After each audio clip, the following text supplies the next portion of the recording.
घेरते हो तो घर को घेरेंगे ही घेरेंगे, संसद भी घेर लेंगे।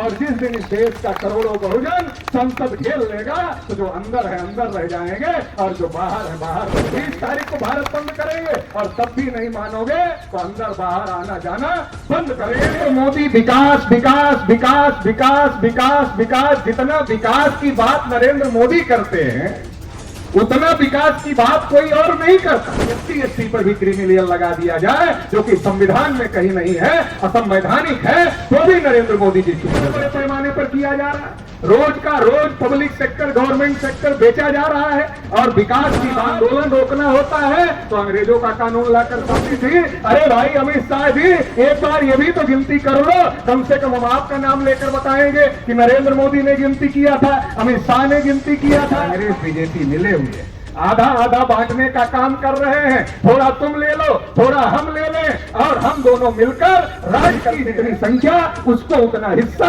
ये कानून बना करके संविधान की 9वीं अनुसूची में डाला जाना चाहिए। और साथियों, भारत मुक्ति मोर्चा और राष्ट्रीय पिछड़ा वर्ग मोर्चा के आह्वान पर आज जंतर मंतर पर राष्ट्रव्यापी धरना प्रदर्शन आयोजित किया जा रहा है और आप सभी लोग इतनी बड़ी संख्या में यहाँ पर आए हुए हैं, इसके लिए आप सभी लोगों को इसकी बधाई देते हैं। आज के इस धरना प्रदर्शन की अध्यक्षता कर रहे आदरणीय वामन मेश्राम साहब, हमारे तमाम संगठनों के पदाधिकारी जो कि इस धरना प्रदर्शन के समर्थन में आए हुए हैं, उनको भी बहुत बहुत धन्यवाद देते हैं। साथियों, एक लंबे समय से हम लोग इस लड़ाई को लड़ रहे हैं और लड़ाई क्या है कि देश में सबकी गिनती होनी चाहिए। देश के प्रधानमंत्री नरेंद्र मोदी जी, नरेंद्र मोदी विकास विकास विकास विकास विकास विकास, जितना विकास की बात नरेंद्र मोदी करते हैं उतना विकास की बात कोई और नहीं करता। लेकिन नरेंद्र मोदी जो विकास की बात करते हैं बार बार और कहते हैं हम विकास करना चाहते हैं, वही नरेंद्र मोदी जी जब जाति जनगणना की बात आती है तब वो चुप हो जाते हैं। जब संख्या के अनुपात में हिस्सेदारी की बात आती है तब वो चुप हो जाते हैं। जब समान शिक्षा की बात आती है तब वो चुप हो जाते हैं।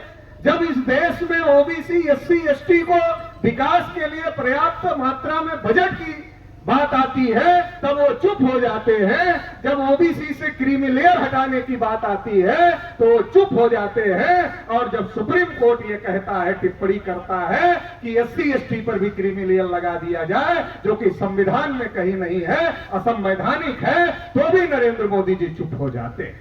सवाल यह है कि गिनती के बगैर विकास कैसे होगा, बजट के बगैर विकास कैसे होगा। और जो हजारों साल से पिछड़े वर्ग के लोग हैं जिनको पीछे कर दिया गया था और बाबा साहब अम्बेडकर ने संविधान में रिजर्वेशन की व्यवस्था करके जिनको आगे लाने की कोशिश किया, ये व्यवस्था देने का काम किया, आज क्रीमी लेयर की वजह से ओबीसी का आरक्षण प्रभावहीन हो गया और SC/ST का आरक्षण प्रभावहीन करने के लिए SC/ST को क्रीमी लेयर लगाने की तैयारी चल रही है।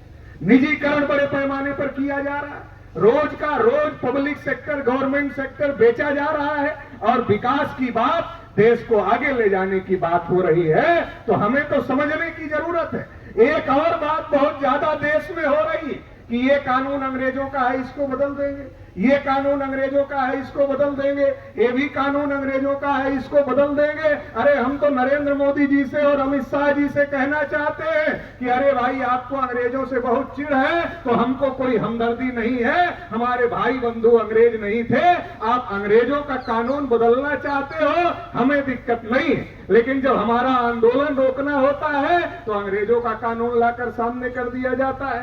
अंग्रेजों ने जब गिनती किया तो हम 52% थे, आज तक हमको वही आंकड़ा बताना पड़ रहा है कि हम 52% है, 52% है, 52% है, 52% है। अरे भाई नरेंद्र मोदी जी, अरे भाई अमित शाह जी, एक बार ये भी तो गिनती कर लो। कम से कम हम आपका नाम लेकर बताएंगे कि नरेंद्र मोदी ने गिनती किया था, अमित शाह ने गिनती किया था, और उनकी गिनती के समय में इतना % हमारी संख्या है, और इसलिए हम नई संख्या बताएंगे, हम अंग्रेजों की संख्या नहीं बताएंगे। लेकिन आपको ना अंग्रेजों से नफरत है, ना आपको किसी से नफरत है, आपके आका जो मोहन भागवत है उनको नफरत है। तो इस देश के जो असल बासिंदे हैं, असल मूल्यवासी हैं, जो SC ST OBC माइनॉरिटी के लोग हैं, उनसे नफरत है।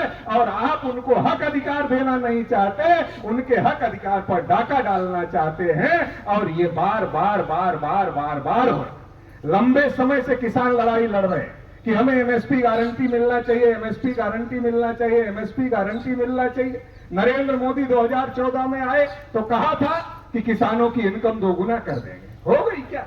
खाद की दाम दोगुना हो गया, पेस्टिसाइड का दाम दोगुना हो गया, हर चीज का दाम दोगुना हो गया, बिजली का बिल बढ़ रहा है, सब कुछ हो रहा है, लेकिन किसानों की इनकम नहीं बढ़ी। और जो MSP गारंटी के लिए किसान लड़ाई लड़ रहे थे, उन पर लाठी गोली चलाने का काम इस सरकार ने किया। और हरियाणा चुनाव जीत कर मोहर लगाना चाहते हैं कि अरे हमने तो किसान आंदोलन में जो किया वो सही किया।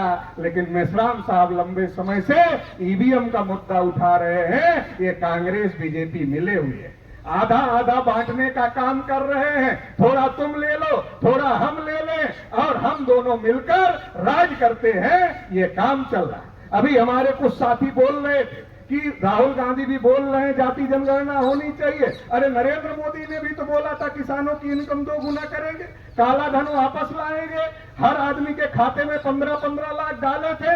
जैसे आज राहुल गांधी के बोलने से खुश हो रहे हैं, वैसे 14 के पहले नरेंद्र मोदी के बोलने से यही लोग खुश हो रहे थे और कह रहे थे मोदी तो ऐसा बोल रहा है, ऐसा करने वाला है। 2 कार्यकाल चला गया, तीसरा कार्यकाल आ गया, नहीं किया। सत्ता परिवर्तन का खेल है। आज राहुल गांधी के पास, कांग्रेस के पास कोई मुद्दा नहीं है सत्ता में जाने का। उनको पता है कि जब भागवत उनके साथ है, मोदी के साथ है, तो अगर हम ब्राह्मणवाद की बात करेंगे, हम मनुवाद की बात करेंगे, हम हिंदू मुसलमान की बात करेंगे, तो बीजेपी के साथ लोग खड़े हो जाएंगे, हमारे साथ खड़े नहीं होंगे। तो राहुल गांधी को पता है, कांग्रेसियों को पता है क्या बोलने से लोग हमारे साथ खड़े होंगे।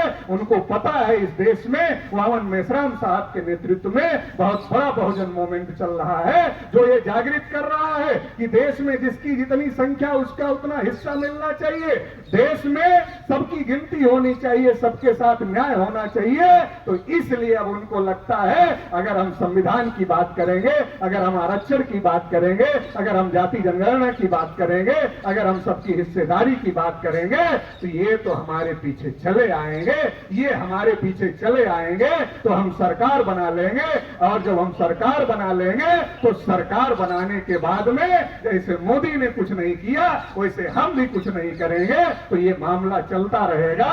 तो आपको हमको समझने की जरूरत है कि ये मिली भगत का जो खेल चल रहा है, राहुल गांधी बहुत बोल रहे हैं, जिन राज्यों में राहुल गांधी की सरकार है वहां गिनती कर रहे हैं क्या, वहां रिजर्वेशन बढ़ा रहे हैं क्या, क्यों नहीं बढ़ा रहे हैं? अगर वो बोल रहे हैं, अगर वो ईमानदार है तो होना चाहिए था, मगर नहीं हुआ। एक बात और कहना चाहता, नीतीश कुमार जी बिहार के मुख्यमंत्री हैं, जाति आधारित जनगणना के समर्थक हैं। बिहार में उन्होंने सर्वे कराया, आरक्षण भी बढ़ाया, लेकिन उसको सुप्रीम कोर्ट में चुनौती दे दी गई, हाई कोर्ट ने रोक दिया, सुप्रीम कोर्ट ने उस रोक को अभी तक जारी रखा है। नीतीश कुमार जी को भी मैं कहना चाहता हूं, अगर आप ईमानदार हैं जाति जनगणना के लिए, अगर आप ईमानदार हैं बहुजनों के परस संख्या के अनुपात में हिस्सेदारी को लेकर, तो आप इस सरकार को कहिए, जो सरकार आपकी बैसाखी पर खड़ी है, इस सरकार को कहिए जाति जनगणना कराओ, जिसकी जितनी संख्या है उतना हिस्सा लागू करो और जो बिहार में आरक्षण लागू हुआ है उसको संविधान की 9वीं अनुसूची में डालो। ये नौटंकी अब बंद होनी चाहिए। आरक्षण बढ़ाने की नौटंकी, फिर सुप्रीम कोर्ट हाई कोर्ट से रोकने की नौटंकी, ये नौटंकी बहुत हो गई। अब ये नौटंकी बंद होनी चाहिए। जिसकी जितनी संख्या उसको उतना हिस्सा ये कानून बना करके संविधान की 9वीं अनुसूची में डाला जाना चाहिए और न्यायिक हस्तक्षेप से मुक्त करवाया जाना चाहिए। तो इसलिए मैं उनसे भी कहना चाहता हूं कि ये होना चाहिए। जो वो है चंद्रबाबू नायडू जी, वो भी जाति जनगणना का समर्थक अपने को कहते हैं, उनको भी मैं कहना चाहता हूं कि ये करवाओ, नहीं तो छोड़ो। और जितने भी बैकवर्डों के दल लगे हुए हैं, जो लटके हुए हैं नीचे, ठीक है, आप अपने फायदे के लिए लटके होंगे, लेकिन जब समाज आपका साथ छोड़ देगा तो ये आपको लटकाने वाले नहीं है, ये भी लात मारकर आपको खदेड़ देंगे।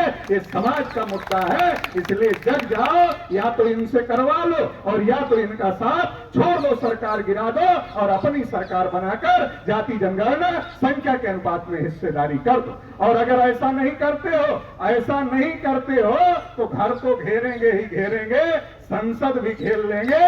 और जिस दिन इस देश का करोड़ों बहुजन संसद घेर लेगा तो जो अंदर है अंदर रह जाएंगे और जो बाहर है बाहर रह जाएंगे। ये भी कर लेंगे तो संख्या जिसकी ज्यादा है वो कुछ भी कर सकता है। तो अभी लोग जाग रहे हैं और हम लोग जगा रहे हैं, तो ये जागृति बढ़ रही है। तो घर से निकलना भी मुश्किल होगा और संसद में आना जाना भी मुश्किल कर देंगे। ये आने वाले समय में होने वाला है, इसके लिए हम लोग तैयारी कर रहे हैं। अभी जंतर मंतर पर भीड़ नहीं बुलाया, प्रतिनिधियों को बुलाया है। ये अलग अलग राज्यों से इतने प्रतिनिधि आए हैं, अल्टीमेटम देने के लिए आए हैं। मान रहे हो तो मान लो, नहीं तो 30 तारीख को भारत बंद करें। 30 तारीख को भारत बंद करेंगे और तब भी नहीं मानोगे तो अंदर बाहर आना जाना बंद कर देंगे। ये होने वाला है साथियों, ज्यादा समय नहीं है। इसलिए इतनी बात आप लोगों से कहना चाहता हूं। आप यहां से जाओ तो गांव गांव में इस बात का प्रचार प्रसार करो कि हम दिल्ली गए थे जंतर मंतर पे, संसद यहां से दूर नहीं है। प्रचार करो कि हम गए थे और वहां से कह के आए हैं कि अगर ये सरकार नहीं मानेगी तो फिर घेर लेंगे, अंदर बाहर नहीं होने देंगे। गांव गांव में संगठन बनाने का काम करो, आंदोलन निर्माण कमेटियां बनाने का काम करो। इतना इस मौके पर कहते हुए आप सभी लोगों ने मुझे सुना, इसके लिए आभार, धन्यवाद। जय ओबीसी, जय मूल्यवासी, जय भारत, जय वीर।